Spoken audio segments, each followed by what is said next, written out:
Haunted hiking trails, creepy old graveyards, abandoned ghost towns, and old buildings where spirits lurk.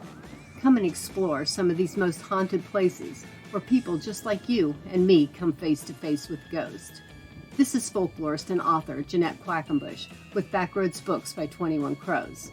I discover and research old ghost stories, folklore, and legends, then pass them on to you. I have found a whole bunch of these haunted locations of legends and folklore. Now let me help you find your scary place, where our natural world and their supernatural world collide.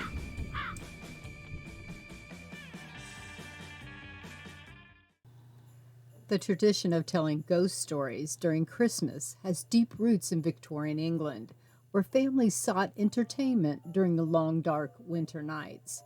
Before electricity, storytelling by the fireside created a cozy atmosphere and added a thrilling element to holiday celebrations.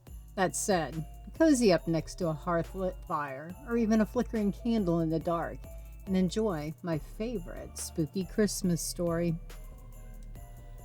On a chilly Christmas Eve in the 1880s, two elderly sisters living alone in an isolated pocket of Highland County called Fallsville heard a rap upon their door.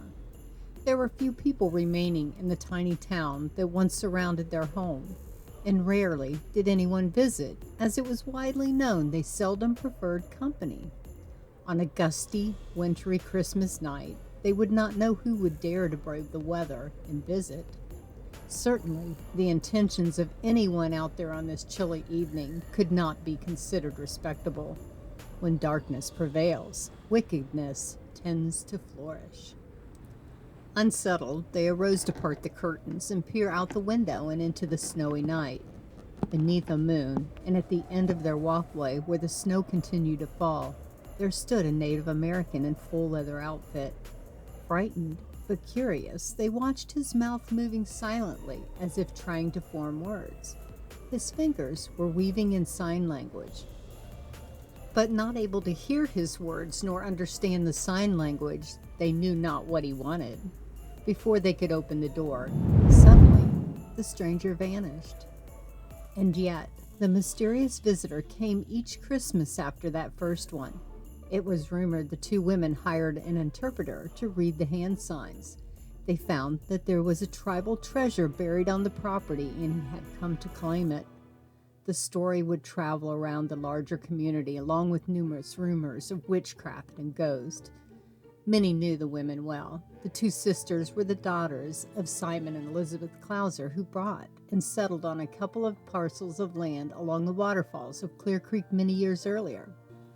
The property came with an 1812 two-story gravestone home originally built by a John Timberlake, who had recorded the town around him as Fallsville in 1848.